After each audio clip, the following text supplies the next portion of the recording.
Hello students, welcome to my YouTube channel Maths Idol. Myself doctor Kavita Gupta. बच्चों ये मेरा ideals and फैक्टरिंग्स का chapter चल रहा है, जिसके लास्ट लेक्चर में मैंने आपको प्राइम आइडियल और मैक्सिमल आइडियल के बारे में बताया था कि ये क्या होती हैं और इनके कुछ एग्जाम्पल्स हमने किए थे. आज बेटा इन दोनों के ऊपर हम एक बहुत ही इंपॉर्टेंट थ्योरम करेंगे. दो इंपॉर्टेंट थ्योरम आएंगी, एक प्राइम आइडियल की और एक मैक्सिमल आइडियल की. आपकी बुक की ही थ्योरम है, दोनों ही बहुत इंपॉर्टेंट है, उनका प्रूफ करेंगे आज. Let us start. देखो बेटा, फैक्टरिंग के बारे में अब आप जानते हैं. R by A is a factor ring, जहां पे ए क्या होती है, it is an ideal of R. तो फैक्टर रिंग का ये फैक्टर रिंग है, ये बात मैं आपको प्रूफ करा चुकी हूँ. R by A is a factor ring if and only if A is an ideal of R. आज मैं आपको बताऊंगी कि फैक्टर रिंग इंटीग्रल डोमेन कब बनाती है.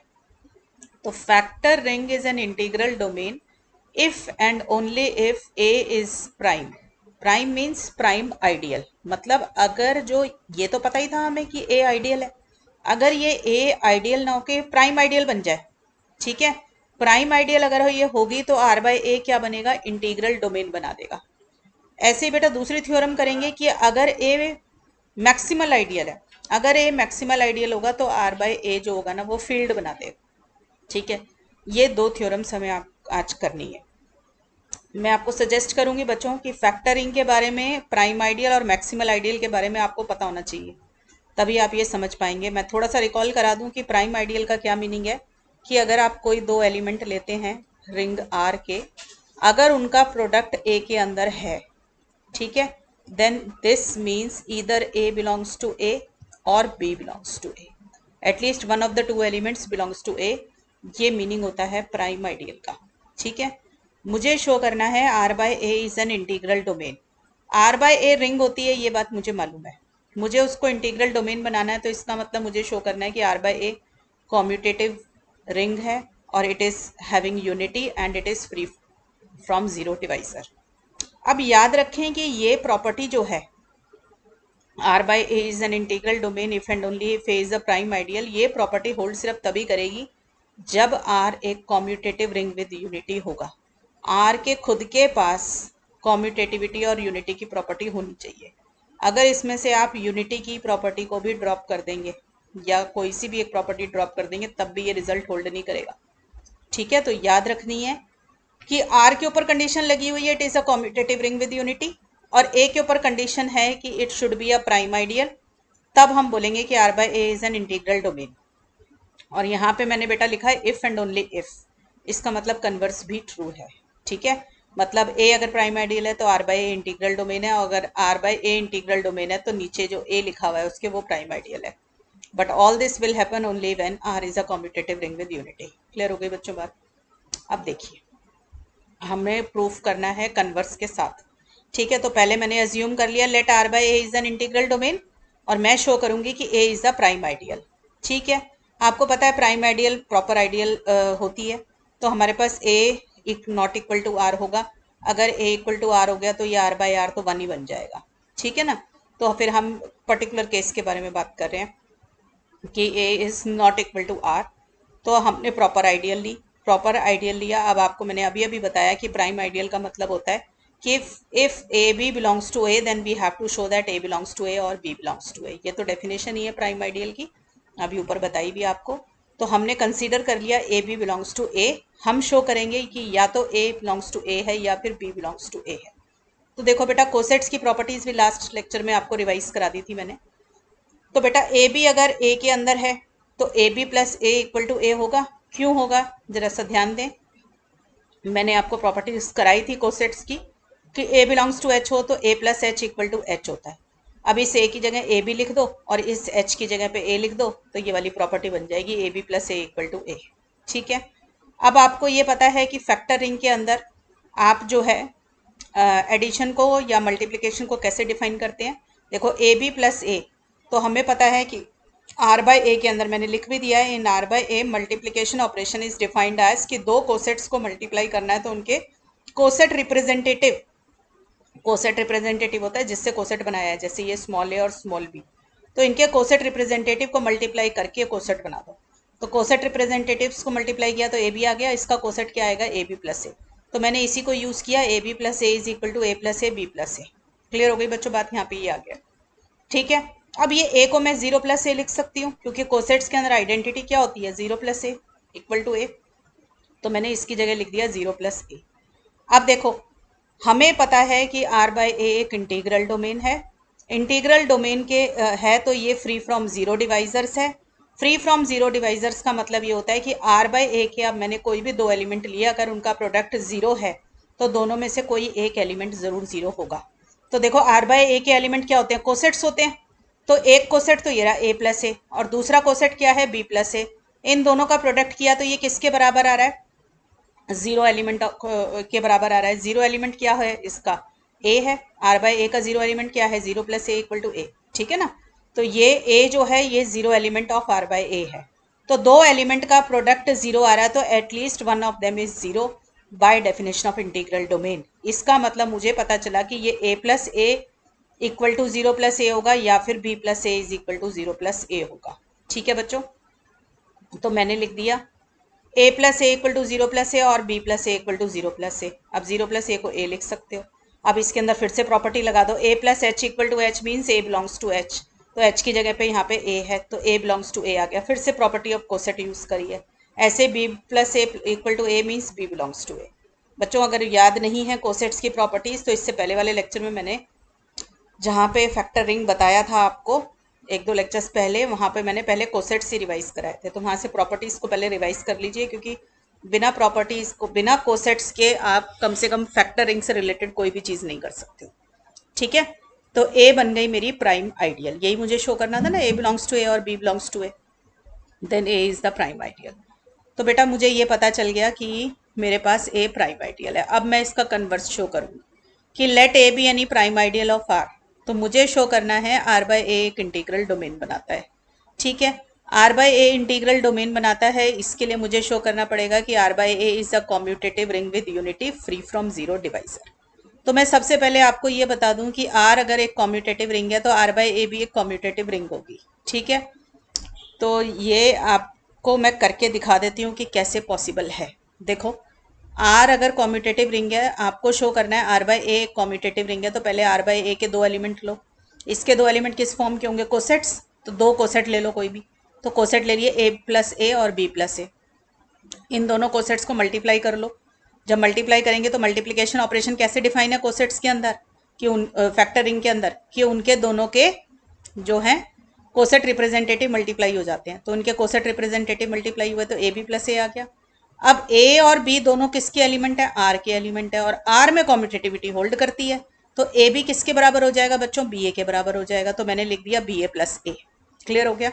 अब इसको फिर से मल्टीप्लिकेशन ऑपरेशन से खोल दो, तो ये क्या आएगा, B plus A into A plus ए। तो मैंने शो कर दिया कि कॉम्यूटेटिविटी होल्ड करती है आर बाय ए के अंदर। ठीक है, तो R by A is also a commutative ring. तो याद रखनी है बात कि अगर आर कॉम्यूटेटिव रिंग है तो उससे जनरेट होने वाली जो फैक्टर रिंग होती है वो भी कॉम्यूटेटिव होती है, बट इसका कन्वर्स होल्ड नहीं करता कि आर बाय ए अगर कॉम्यूटेटिव है तो कोई ज़रूरी नहीं होता आर कॉम्यूटेटिव हो। ठीक है, ऐसे ही अब मुझे शो करना है कि आर के पास यूनिटी है तो आर प्लस ए के पास भी आर बाय ए के पास भी यूनिटी है। ठीक है, तो देखो वन बिलोंग्स टू आर है, तो आर बाय ए का एलिमेंट ये बन जाएगा वन प्लस ए। आपको पता है कि आर के जितने भी एलिमेंट है उनसे जो कोसेट जनरेट होते हैं वो आर बाय ए के एलिमेंट होते हैं। तो one plus A belongs to R by A. मैं शो करूंगी कि ये वन प्लस ए जो है यूनिटी है आर बाय ए की।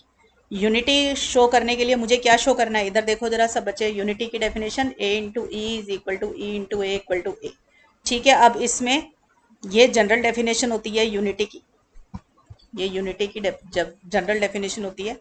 अब इसमें क्या करो, ए की जगह पे वन प्लस ए की जगह पे कोई भी कोसेट ले लो ए प्लस ए, और ई की जगह पे यूनिटी एलिमेंट लो। यूनिटी क्या है मेरे पास, वन प्लस ए। तो मैं शो करूंगी कि किसी भी ऑर्डर में हम इसको ऑपरेट करा लें हमारे पास सेम एलिमेंट आएगा ए। तो मैंने वन प्लस ए और ए प्लस ए को ऑपरेट कराया। तो मल्टीप्लिकेशन ऑपरेशन जिस भी तरीके से आर बाय ए में डिफाइन थी, कैसे थी, दोनों कोसेट रिप्रेजेंटेटिव मल्टीप्लाई कर दो, हमने कर दिए, वन इंटू ए आ गया। आप सबको पता है कि वन यूनिटी है आर का, तो one into A is equal to A into one है, तो वन इंटू ए की जगह ए इंटू वन लिख दिया। अब इसको खोल दीजिए दोबारा से, ऑपरेशन जैसे मल्टीप्लिकेशन ऑपरेशन डिफाइंड थी, तो A plus A one plus A आ गया। ठीक है, इसी तरीके से आप जो है दूसरी वाली साइड भी शो कर सकते हैं, ठीक है। और मुझे ये भी शो करना होता है कि यूनिटी से मल्टीप्लाई करने पे वही नंबर वापस आ रहा है। तो देखो 1 + a = a + a है, जब इसको सॉल्व किया तो a + a आ गया, तो ये हो गया e। और देखो इस समय पर मेरा ये तो e है, मैं रेड पेन ले लूँ जरा। देखो ये एलिमेंट मेरा e है और ये एलिमेंट a है, और मैंने शो कर दिया e + a = a। समझ आ रही है? तो e a = a ये मैंने शो कर दिया। क्लियर हो रही है बच्चों बात? तो ये यूनिटी एलिमेंट बन गया। तो मुझे पता चला कि r के पास यूनिटी है, तो r/a के पास भी यूनिटी है। नाउ अच्छा बच्चों देखो, ऐसा भी हो सकता है कि क्वेश्चन ना वो यही दे दे, show that r has unity then r/a also has unity, ठीक है। तो छोटा सा क्वेश्चन बनाना होगा तो ऐसे क्वेश्चंस भी बन जाते हैं। तो आपको पता होनी चाहिए ये बातें, आपको बीच में से भी प्रूफ बन जाता है। अब देखो बेटा, अब हम क्या करेंगे, हमने शो कर दिया r/a के पास यूनिटी है। Now we will show that r/a is free from zero divisor. Free from zero divisor मतलब कोई दो एलिमेंट का प्रोडक्ट हो तो वो अगर ज़ीरो होगा, कोई दो एलिमेंट का प्रोडक्ट अगर ज़ीरो है तो at least one of them is zero, ठीक है। तो मैंने को r/a को फ्री फ्रॉम जीरो डिवाइजर लेना है, तो पहले r/a के दो एलिमेंट लो। r/a के दो एलिमेंट क्या होते हैं? कोसेट्स। तो मैंने दो कोसेट्स ले ली, एक a + a और एक b + a। इन दोनों का प्रोडक्ट मैंने जीरो डाला, तो जीरो एलिमेंट क्या होता है r/a का? 0 + a, इसलिए 0 + a डाला है, ठीक है। इन दोनों को ऑपरेट कराया तो क्या मिला? कोसेट रिप्रेजेंटेटिव मल्टीप्लाई हो गए और उससे मेरा कोसेट बन गया, तो ab + a आ गया। तो ab + a बेटा 0 + a के बराबर हो गया। 0 + a क्या होता है? a होता है। अब देखो a + h = h फॉर्म फिर से आ गई, तो इसका मतलब ab belongs to a। Coset की प्रॉपर्टी यूज करी बेटा, जो प्रॉपर्टी यूज करते हो उसकी रीजनिंग साइड में देनी पड़ती है। तो ab बिलोंग्स टू a आ गया। अब a के बारे में क्या जानते हो कि a एक प्राइम आइडियल है। तो प्राइम आइडियल की डेफिनेशन क्या कहती है कि अगर ab बिलोंग्स टू a होगा तो a बिलोंग्स टू a और b बिलोंग्स टू a, ठीक है। तो मैंने लिख दिया a बिलोंग्स टू a और b बिलोंग्स टू a। अब a बिलोंग्स टू a के अंदर फिर से कोसेट की प्रॉपर्टी लगा दो कि a belongs to h implies a + h = h, तो मेरे पास फिर से आ गया a + a = a। Similarly b belongs to a आ गया, b + a = a, ठीक है। अब ये a एक्चुअल में है क्या? Zero element of r/a। मैंने a को लिख दिया 0 + a और a को लिख दिया इधर 0 + a। इसका मतलब जो कोसेट का एक एलिमेंट मैंने लिया था या तो वो जीरो, नहीं तो जो दूसरे वाला था वो जीरो। इसका मतलब r/a is an integral domain.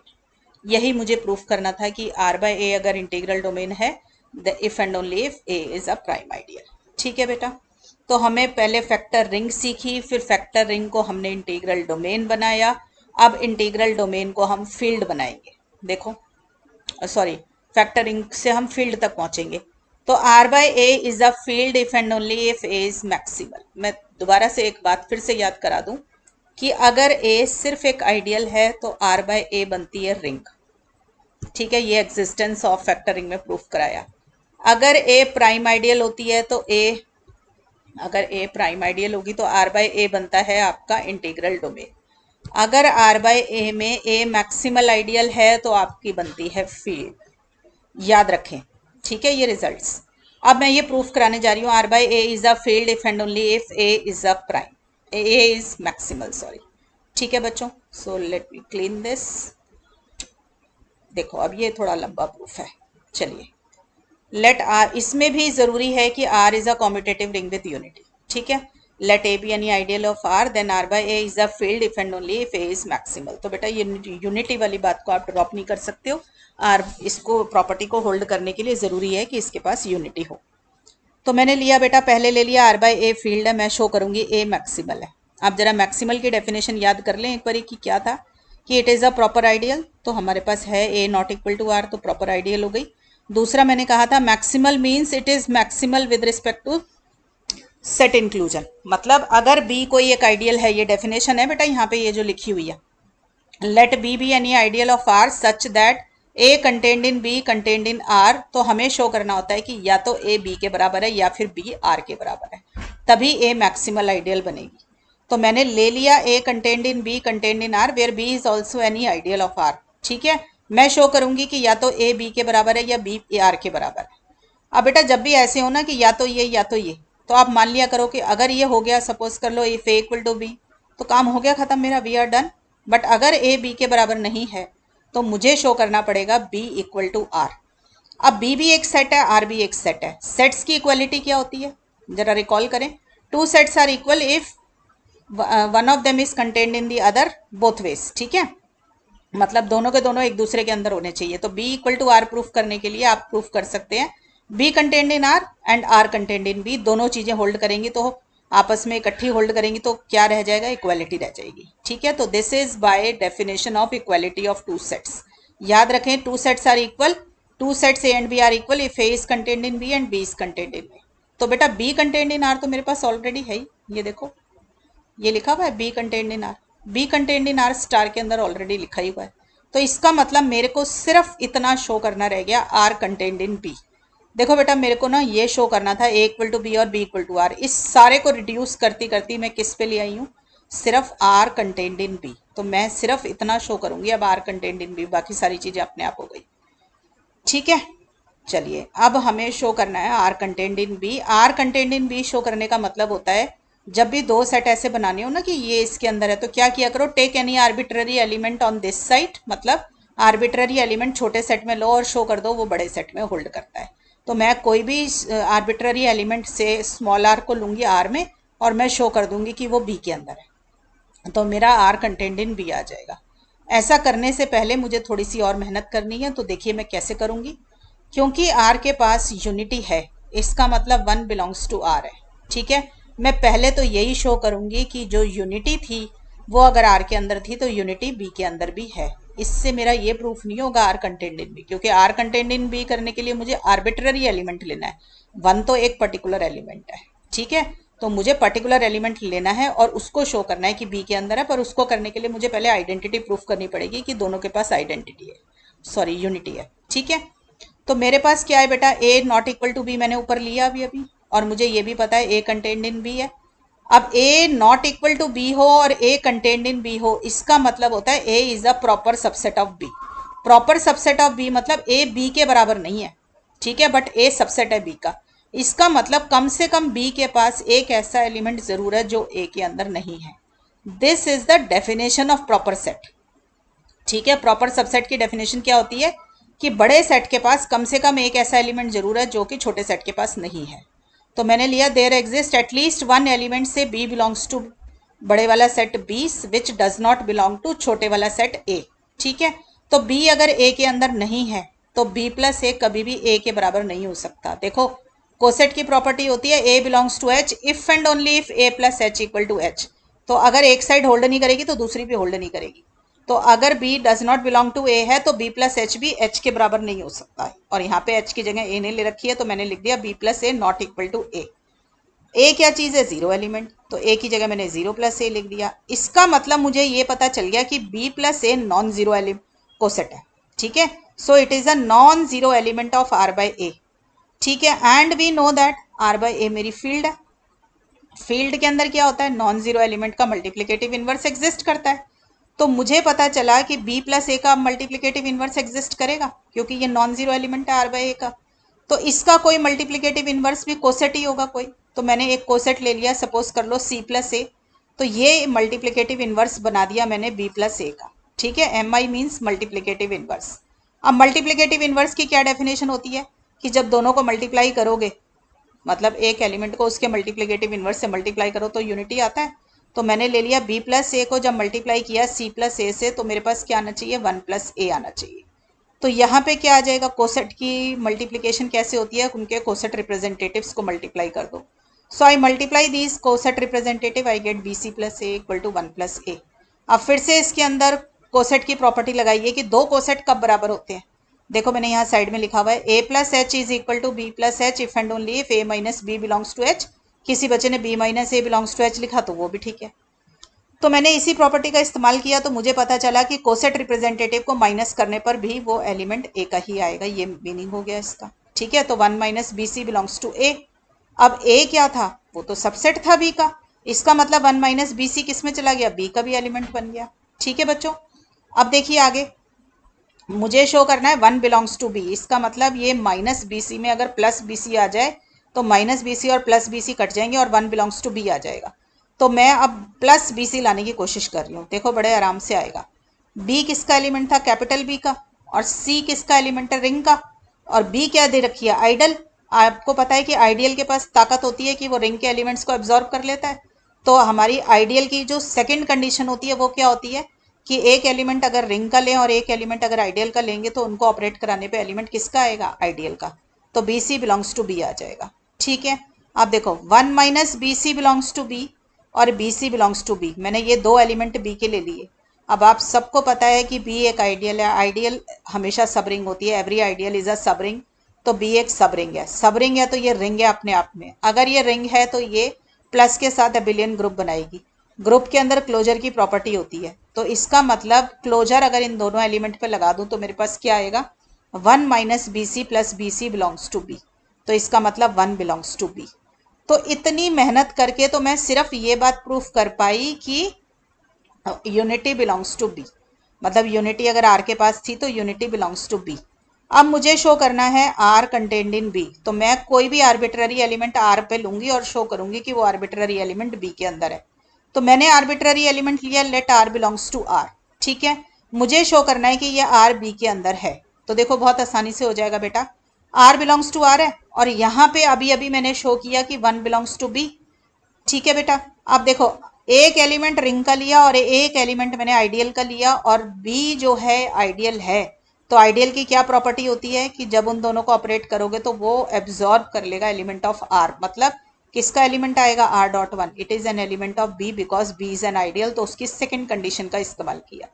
तो मुझे यहाँ से बच्चों पता चल गया कि आर बिलोंग्स टू बी है, इसका मतलब आर कंटेन्ड इन बी आ गया। मुझे यही शो करना था, इससे मेरे को ये पता चल गया कि ए मैक्सिमल आइडियल होगा। क्लियर हो गई बच्चों बात। तो थोड़ा मैक्सिमल वाले का प्रूफ लंबा है, राइट। अब मैं इसका कन्वर्स प्रूफ करूंगी। कन्वर्स ये है कि अगर ए मैक्सिमल आइडियल है तो शो करिए आर बाय ए फील्ड है। तो फील्ड बनाने के लिए मुझे क्या शो करना है, commutative ring with unity and it every non zero element should have a multiplicative inverse. तो सब देखो, इसने बोला A is an maximal ideal, maximal ideal है तो आइडियल तो है ही ना। जब भी ए आइडियल होती है तो सब बच्चों को पता है R by A factor ring बनाती है, तो रिंग की प्रॉपर्टीज तो होल्ड हो जाती हैं अपने आप। ठीक है, मुझे शो करना है कॉम्यूटेटिव होना चाहिए, उसके पास यूनिटी होना चाहिए। मैंने अभी अभी ऊपर वाले प्रूफ में आपको करवाया कि आर के पास अगर कॉम्यूटेटिव रिंग है तो उसका आर बाई ए जो होगा वो भी कॉम्यूटेटिव रिंग होगा।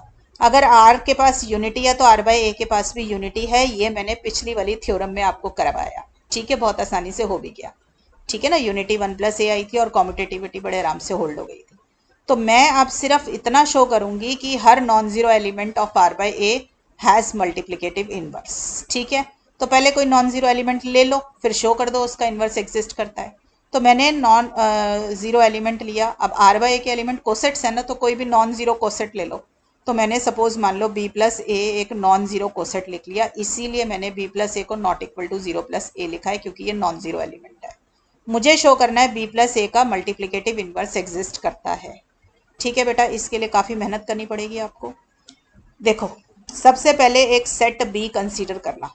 ठीक है, ये आपकी बुक का ही प्रूफ है। सेट बी कंसीडर करो which is equal to B R plus small A, जिसमें आर रिंग का एलिमेंट है और ए का एलिमेंट है। ठीक है, और बी किस बी आर प्लस ए का एक सेट बनाया। मुझे सबसे पहले तो ये शो करना है कि बी कोई भी एक आइडियल है। ठीक है, मैं इतनी मेहनत इसलिए कर रही हूँ क्योंकि गिवन चीज़ मेरे पास ये है कि ये A is a maximal ideal. तो मैक्सिमल आइडियल के को जब भी बनाना हो तो पहले एक और आइडियल हमारे पास होनी चाहिए ना, तो वो आइडियल मैंने बी ली है। ठीक है, तो let B be any ideal, मतलब I will show that this B is an ideal of R such that A contained in B. और क्योंकि बी आइडियल ऑफ आर होगी तो बी कंटेन्ड इन आर अपने आप आ जाएगा। फिर हमें ए की मैक्सिमलिटी को यूज़ करके बोलेंगे कि या तो ए बी के बराबर है या बी आर के बराबर है। ठीक है, वहां से हमारा प्रूफ बनना शुरू होगा। तो सबसे पहला काम तो मेरा यही हो गया कि बी को एक आइडियल शो करो। तो बी को आइडियल शो करना है, मतलब B is a non empty subset of R, और फिर आइडियल टेस्ट लगाना है। तो बी को नॉन एम्प्टी शो करने के लिए मैंने हमेशा कहा कि उसमें शो करो कि कोई एक एलिमेंट एग्जिस्ट करता है। तो देखो, आप सबको पता है कि आर की जगह पे मैं 1 ले सकती हूँ क्योंकि आर क्या है, रिंग विद यूनिटी है। रिंग विद यूनिटी है तो आर के पास 1 एलिमेंट है, मतलब 1 है ना यूनिटी, तो 1 बिलोंग्स टू आर है। तो ये जो बी आर प्लस ए है ना बेटा, इसमें आर को 1 डाल दो और ए को डाल दो 0। ठीक है, और 0 बिलोंग्स टू ए इसलिए होगा क्योंकि ए आइडियल है, आइडियल है तो सब रिंग है, सब रिंग है तो रिंग है, रिंग है तो उसके पास 0 एलिमेंट है। ठीक है। तो B इंटू 1+0 टाइप एलिमेंट जो होंगे वो B के पास होंगे, तो हमारे पास आ गया B is a non empty B is non empty. ठीक है बच्चों। अब दूसरी B is a subset of R, ये तो सभी को पता है क्योंकि सारे एलिमेंट देखो B R और A ये सबके सब R के अंदर तो है ही ना, तो क्लोजर प्रॉपर्टी से BR+A किसका एलिमेंट है? R का एलिमेंट है, तो B कंटेन्ड इन R तो ऑब्वियसली होल्ड करेगा। ठीक है। तो अब मुझे क्या करना है, आइडियल टेस्ट की पहली कंडीशन कि it is closed with respect to multiplication वो शो करना है, it is closed with respect to subtraction ये शो करना है। तो मैंने क्या किया, कोई भी दो एलिमेंट लिए बी के और मैं शो करूंगी उनको माइनस करने पे भी बी का ही एलिमेंट आता है। तो सपोज कर लीजिए सबसे पहला एलिमेंट मैंने ले लिया BR1+A1, ठीक है, ये बिलोंग्स टू बी है, और दूसरा एलिमेंट लिया BR2+A2। अब ध्यान देना R1 और R2 R के एलिमेंट्स हैं और A1 और A2 A के एलिमेंट्स हैं इस डेफिनेशन से। बेटा जब ना समझ में आए ना तो ये जो B लिखा हुआ ना इस B के अंदर ही चेंजेस किए हैं। देखो R की जगह R1 और A की जगह A1 किया, तो यहाँ पे आ जाएगा R1 बिलोंग्स टू R और इधर आ जाएगा A1 बिलोंग्स टू A। ऐसे ही दूसरा एलिमेंट हो जाएगा BR2+A2, R2 belongs to R और A2 बिलोंग्स टू A। इन दोनों को माइनस कर लो बेटा, थोड़ी बहुत कॉम्यूटेटिविटी एसोसिएटिविटी लगाई तो हमारे पास ये आ जाएगा। ठीक है। तो मेरे पास आ गया B इंटू R1-R2+A1-A2।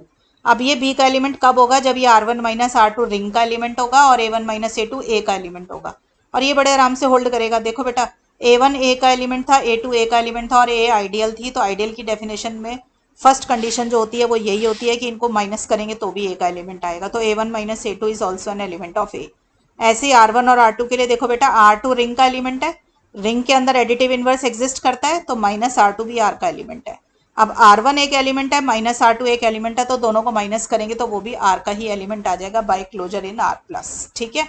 तो ये मेरे पास किसका एलिमेंट आ गया, B का एलिमेंट आ गया। ठीक है। तो पहली कंडीशन तो आइडियल टेस्ट की प्रूफ हो गई आइडियल B के लिए, राइट।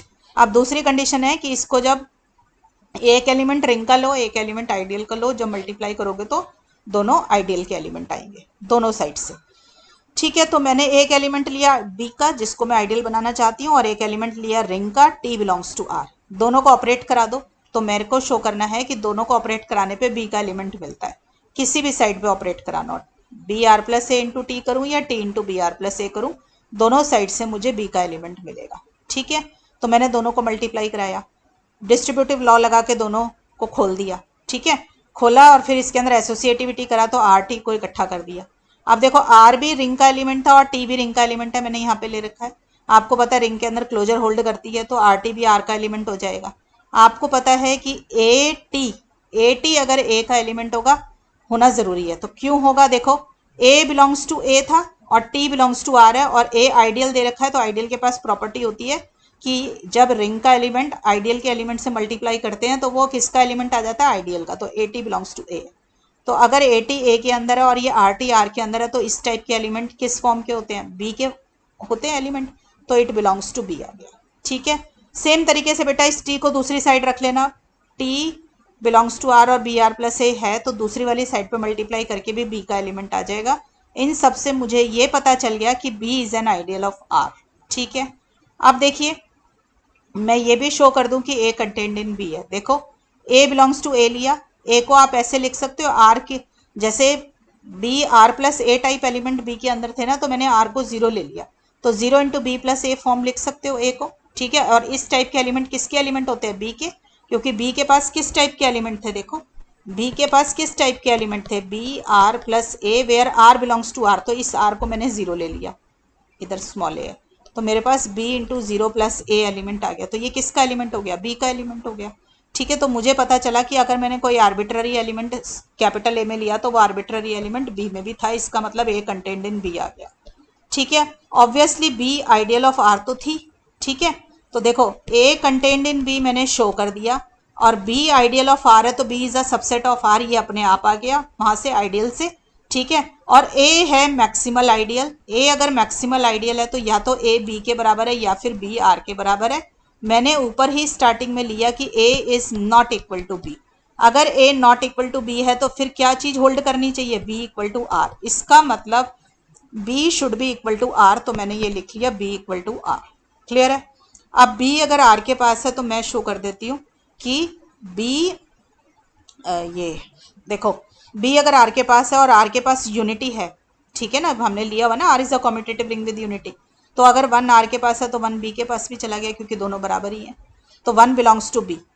तो बी के पास तो एलिमेंट जो होते हैं वो B R plus A form के होते हैं। तो इसका मतलब 1 should always be equal to B R plus A form. ठीक है, तो 1 equal to B R plus A आ गया। तो इसका मतलब मैंने इसका दोनों तरफ कोसेट बनाए इन दोनों के, तो 1 प्लस ए किसके बराबर हो गया, B R plus A plus A. ठीक है, अब इसमें देखो कोसेट की प्रॉपर्टी यूज करो। इधर देखो मैंने लिखी हुई है ए बी एच जो होता है ए इंटू बी एच के बराबर होता है। अगर एडिटिव नोटेशन लेंगे तो ये बन जाएगा A plus B plus H is equal to A plus B plus H. तो मैंने क्या किया, इसके अंदर एसोसिएटिविटी टाइप प्रॉपर्टी यूज करी, तो ये इधर आ जाएगा ए प्लस ए। ठीक है, ए प्लस ए क्या होता है, ए होता है। क्यों आपको पता है A plus H equal to H, coset की प्रॉपर्टी इतनी बार यूज कर चुके हो आप। तो बी आर प्लस ए आ गया। अब इन दोनों के ऊपर मल्टीप्लिकेशन ऑपरेशन लगाई, तो आपको पता है कि कोसेट रिप्रेजेंटेटिव मल्टीप्लाई हो तो वो अलग अलग हो जाते हैं। तो ये कहाँ से आया, by multiplication operation in R by A. ठीक है, तो मेरे पास आ गया बेटा 1 plus A is equal to B plus A into R plus A. इसका मतलब ये क्या हो गया, जब दो एलिमेंट को मल्टीप्लाई करके यूनिटी मिल रहा हो तो वो क्या होता है, उसका multiplicative inverse of each other.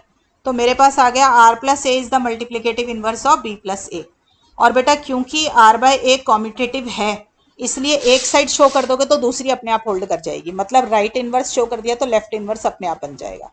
ठीक है, तो मुझे पता चला हर नॉन जीरो एलिमेंट का मल्टीप्लिकेटिव इनवर्स एग्जिस्ट करता है। तो इससे मुझे ये पता चल गया कि आर बाय ए क्या है, फील्ड है। क्लियर हो गई बच्चों बात, यही मुझे प्रूफ करना था। तो ये वाला थोड़ा लंबा प्रूफ है। क्लियर। अब देखो इन सब से मुझे एक बहुत ही इंपॉर्टेंट रिजल्ट पता चला कि आर अगर कम्यूटेटिव रिंग विद यूनिटी है तो every maximal ideal is a prime ideal but converse need not be true. कैसे, मतलब अगर कोई आइडियल मैक्सिमल है तो वो प्राइम आइडियल भी जरूर होगी, बट इसका कन्वर्स जरूरी नहीं है कि अगर कोई आइडियल प्राइम आइडियल है तो कोई जरूरी नहीं है कि वो मैक्सिमल भी हो। क्लियर है, मुझे ये प्रूफ करना है। बस ये सब चीजें होल्ड तभी करेंगी जब R commutative ring with unity होगा। तो देखिए मैं शो कर देती हूँ इसको। तो मैंने माना let R be a commutative ring with unity और ए कोई भी एक मैक्सिमल आइडियल है। मुझे शो करना है कि ए प्राइम आइडियल है। तो बहुत आराम से हो जाएगा। देखो बेटा ए अगर कोई मैक्सिमल आइडियल है तो अभी अभी आपने किया कि मैक्सिमल आइडियल है तो आर बाय ए फील्ड होती है, क्योंकि प्रॉपर्टी दोनों साइड से होल्ड कर रही है, इसलिए मैं इसको यूज कर सकती हूँ कि ए अगर मैक्सिमल है तो आर बाय ए फील्ड है। और आपको पता है every field is an integral domain, तो आर बाय ए क्या आ गया, इंटीग्रल डोमेन भी आ गया। और आपको पता है कि आर बाय ए अगर इंटीग्रल डोमेन होता है तो ए प्राइम आइडियल होती है, इसका मतलब A is a prime ideal of R. ठीक है, तो मुझे यही शो करना था कि ए अगर मैक्सिमल है तो वो प्राइम भी होगा। तो every maximal ideal is a prime ideal if R is a commutative ring with unity. तो ये मैंने प्रूफ कर दिया, बट इसका कन्वर्स जरूरी नहीं है होल्ड करे। तो इसके लिए आप इसका छोटा सा एग्जाम्पल देख सकते हैं कि रिंग ऑफ इंटीजर्स अगर आप लेते हैं, ठीक है, तो आप सबको पता है कि इन रिंग ऑफ इंटीजर्स जो जीरो है, ये मैंने क्या लिख दिया Z x, in ring of integers Z. ठीक है, जीरो जो होती है वो प्राइम आइडियल है, बट ये मैक्सिमल आइडियल नहीं थी। ये मैंने आपको प्रूफ भी करा, ये मैंने आपको शो करा था कि जीरो प्राइम आइडियल है बट मैक्सिमल आइडियल नहीं है। जब मैंने आपको प्राइम आइडियल और मैक्सिमल आइडियल स्टार्ट किया था और इसके एग्जाम्पल देने शुरू किए थे, तो मैंने शो किया था कि जीरो एक प्राइम आइडियल है बट ये मैक्सिमल आइडियल जेड की नहीं है। तो वो काउंटर एग्जाम्पल आप यहाँ पे कोट कर देना, तो आपको पता चल जाएगा कि कन्वर्स इज नॉट ट्रू। ठीक है बच्चों, तो ये वाला लेक्चर तो बेटा मैं यहीं पे ख़त्म कर रही हूँ। अभी आपकी बुक के अंदर 2-3 एग्जाम्पल और रह रहे हैं इस चैप्टर के, जो मैंने आपको नहीं कराए हैं, प्लस इसकी एक्सरसाइज रह रही है। तो वो 2-3 एग्जाम्पल्स जो बुक के अंदर सॉल्व हैं, पहले मैं आपको वो कराऊंगी और फिर आपको इसकी एक्सरसाइज कराऊंगी। तो नेक्स्ट लेक्चर में मिलते हैं बेटा। टिल देन बच्चों पढ़ाई करते रहें। All the best.